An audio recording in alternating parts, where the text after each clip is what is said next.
¿Y cómo vengo? ¿Cómo estoy? Ojo, be careful, que ya llegué. ¿Y ahora cuándo es? Oiga.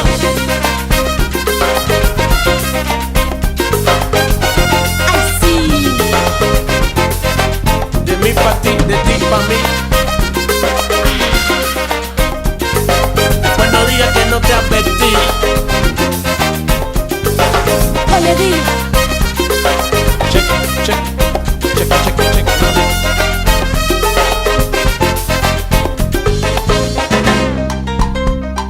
Mano barría a todo el mundo. ¡Allá vamos! Vamos allá. ¿Cómo dice? Ya está, somos 21, lo que tenía que llegar. Somos 21, no puede parar. Con este tumba sabroso te voy a pagar. Ajá. Sabrosura y puro saoco. Y vamos, vete loco, esto es lo que toco. Voy poco a poco y si te provoco es porque sé. Y el que sabe, sabe, tengo el candado y la llave. Timba cubana con mucha clave. Así que dale, dale, dale. ¡Allá vamos! Come la salsa, aceleró, dime qué pasó. Sí, sí, dime qué pajo, dime qué pajo. Te lo digo yo. Con la esencia del 3 más 2.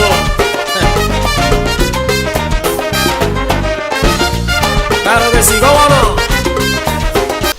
Jean-Michel Colson, bonjour et merci d'avoir accepté cette interview. Que signifie pour vous la musique? La musique, c'est d'abord un passe-temps pour moi, mon passe-temps favori, que j'ai repris il y a une quinzaine d'années, après l'avoir abandonné, et comme tout le monde, j'ai envie de dire, après une carrière professionnelle, et à cause de la carrière professionnelle, et puis voilà, il y a une bonne douzaine d'années maintenant, j'ai repris de façon assidue la musique, qui est une musique un peu particulière, qui est la musique bluegrass.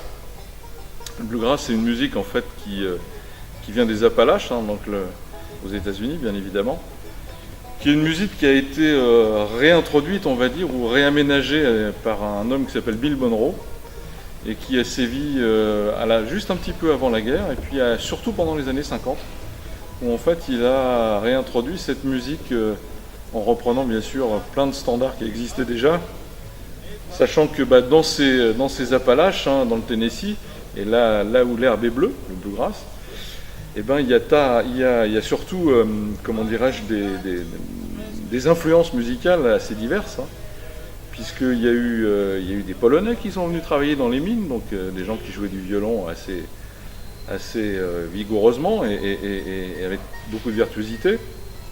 Il y a eu aussi, bien sûr, des Noirs qui, à la fin de l'esclavage, sont remontés du sud, donc de la Louisiane vers le nord pour travailler dans les mines, d'où d'ailleurs le banjo est né, parce qu'à l'origine c'est un instrument africain, le banjo, et la guitare, bien évidemment, parce que c'était l'instrument évident pour transporter facilement et gratouiller à tout va. Donc voilà, en gros le bluegrass s'est constitué de ces instruments-là, et la contrebasse bien évidemment qui fait la basse. Il n'y a pas de percussion, hein. La percussion elle est faite par la mandoline américaine, voilà, ça c'est une mandoline américaine. Et ça donne quoi? Alors la mandoline elle est faite pour faire ce qu'on appelle le chop. C'est-à-dire que quand la contrebasse fait boum, l'autre il fait choc, boum, choc, boum, choc, boum, choc, boum, choc, choc. Donc en fait, les percussions sont faites entre la contrebasse et la mandoline. Ça, c'est une mandoline Gibson. Et celle-là, elle est née en 1962. Donc voilà, c'est une vieille demoiselle qui fonctionne à merveille. Voilà, que j'ai acheté il y a quelques années maintenant. Et puis il y a un autre instrument qui est venu un peu plus tard, qui est le dobro, qui est là. Donc le dobro, c'est aussi, on appelle ça aussi une guitare à résonateur. C'est-à-dire que la résonance de l'instrument, au lieu de l'avoir par une caisse en bois qui vibre, en fait on a la caisse en bois, elle est extrêmement solide, extrêmement dure, de façon justement à ce qu'elle ne vibre le moins possible, mais surtout de faire vibrer ce fameux résonateur métallique. C'est un cône qui est à l'envers, et en fait il y a une étoile qui est posée sur ce cône, et donc comme les cordes sont sur cette étoile, ça fait vibrer le cône, et donc du coup, ça fait vibrer la totalité de l'instrument. Alors comme vous le voyez, hein, c'est un instrument qu'on appelle square neck, c'est-à-dire que ici le manche est carré, et en fait il n'est pas fait du tout pour jouer comme une guitare, mais il est joué pour jouer à plat sur ses genoux, avec une barre en acier. Ce qu'on appelle le slide. Avec un slide, voilà, exactement. Et avec des onglets métalliques aussi, parce que ça, c'est le tirant de ces cordes-là, ça n'a rien à voir avec les cordes de guitare. Hein, ça, c'est vraiment pour la pêche au gros, hein, si on peut dire. Et alors, comment vous avez rencontré, vous, cette musique? Alors, cette musique, je l'ai rencontrée il y a fort longtemps. Dans Paris, il y a quelques années en arrière, il y avait un établissement qui s'appelait le Centre américain d'art et de culture, qui était boulevard Raspail.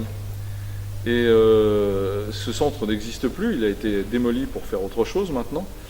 Mais en fait, il accueillait à l'époque, chaque mercredi soir, puisque c'était le jeudi qu'on était en vacances, chaque mercredi soir, un petit concert qu'on appelait le Hot Nanny, et en fait qui consistait à venir avec sa guitare, avec son instrument, et celui qui venait avec son instrument pour chanter sa petite chanson ne payait pas l'entrée, alors que les autres, au contraire, payaient l'entrée pour faire vivre l'association. Et donc à cette époque-là, il y avait bien sûr des Américains qui étaient là, mais il y avait plein de groupes et plein de gens que j'ai rencontrés à cette époque-là et que vous connaissez sans doute. Hein. Il y avait Bill Dorheim qui était dans le coup, il y avait Hervé Christiani, dont on n'en a plus parlé, mais qui était là. Il y avait un autre banjoïste très célèbre qui s'appelle Jean-Marie Redon.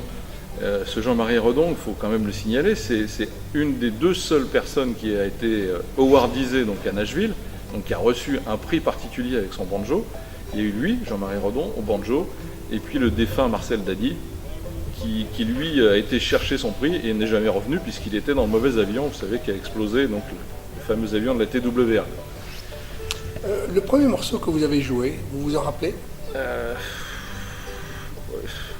Oui, je le jouerai sans doute tout à l'heure. Un des premiers morceaux de bluegrass que j'ai joué, c'est une de chanson, en tout cas chantée. C'est un truc qui s'appelle Oldham Place. En fait, c'est un peu le thème classique de toutes les musiques bluegrass, et j'ai envie de dire de toutes les musiques folkloriques, où les gens ils parlent de leur pays, ils parlent de leurs amours, ils sont tristes parce que leur femme les a quittés, ou alors ils sont très contents quand elle est revenue. J'ai envie de dire, la vie est ainsi faite que finalement les thèmes folkloriques sont assez constants, quel que soit le pays d'où on vient et où on va, et quelle que soit la langue qu'on parle. Et le chant, oui. Est-ce que c'est quelque chose qui est venu naturellement, ou vous avez pris des cours de chant? Non, j'ai pas pris de cours de chant, j'ai toujours chanté, ça a toujours été assez naturel pour moi. Mais c'est vrai que dans le bluegrass, c'est un élément, j'ai envie de dire, essentiel. Essentiel, alors je ne vous dis pas qu'il n'y a pas d'instrumentaux dans le bluegrass, bien sûr il y a des instrumentaux, mais le bluegrass est normalement chanté, et normalement chanté à trois voix. Donc avec une harmonisation, de voix. Est-ce que, avec votre formation, est-ce que vous avez déjà enregistré des albums? Est-ce que c'est en projet? Quelle est un peu votre situation discographique? On a enregistré déjà une maquette, une maquette qui est en fait un album de 6 titres, hein, c'est un petit album, mais qui est déclaré. Mais un album reste un album, hein, c'est ça. 6 ou 12, c'est un album. C'est ça. Alors il n'est pas, j'ai envie de dire, il n'était pas complètement, il n'est pas complet quand je dis c'était une maquette, c'est simplement parce que dans cet album-là, en gros, il y a 3 chansons de bluegrass et 3 chansons, on va dire, d'inspiration celtique. On a un chanteur qui est avec nous, le chanteur lead, qui ne sera pas là ce soir malheureusement. Donc c'est moi qui le remplacerai, j'espère, le mieux possible. Qui lui est bretonnant, et donc il a écrit pas mal de chansons de type celtique. Donc c'est vrai qu'il y a aussi une partie du répertoire qu'on fait, qui n'est pas du tout bluegrass, mais complètement irlandais, breton, voilà. Et est-ce que les deux musiques, finalement, ont un point commun? À part celle d'être une musique festive. C'est deux musiques folkloriques, hein, donc qui racontent la vie des gens, quoi. Voilà, je pense que les chansons bretonnes ou le bluegrass, pour moi, c'est la même source en fait. C'est la même. Au bout du compte, c'est des musiques qui ont des racines. Ça se sent dans la musique, ça se sent dans les rythmes. Donc, quand on est musicien, bien sûr, il faut pêcher ces geeks, hein, ces rythmes-là qui sont un peu différents. Mais j'ai envie de dire, quelqu'un qui fait du jazz manouche, c'est un peu pareil. Hein, il faut qu'il rentre aussi dans certains accords, dans une façon de jouer de la guitare qui est un peu différente de la guitare classique, quoi. Est-ce qu'en permanence, dans vos journées, vous êtes sans arrêt connecté à des musiques, à vos registres musicaux? Est-ce que vous pensez sans arrêt à la musique au bluegrass, ou il vous arrive de temps en temps de déconnecter? Alors, ça dépend, finalement assez rarement, au bout du compte. On va dire assez rarement, parce que même dans mon iPhone, hein, dans le célèbre téléphone, on peut enquiller quand même pas mal de musique, et moi je dois avoir à peu près 7 jours de bluegrass, donc même si je suis tout seul sur une île déserte, j'ai pas de quoi m'ennuyer, quoi. Il n'y a pas de souci. Pour terminer, quels sont vos projets immédiats et dans la durée? On parlait de comment dirais-je, d'album tout à l'heure. Alors on va en refaire un deuxième, mais celui-là, il va être justement beaucoup plus d'inspiration bretonne, avec des chansons qui ont été créées et composées par nous. Donc celles-là, elles seront en français. Et on va faire ça dans le courant 2019.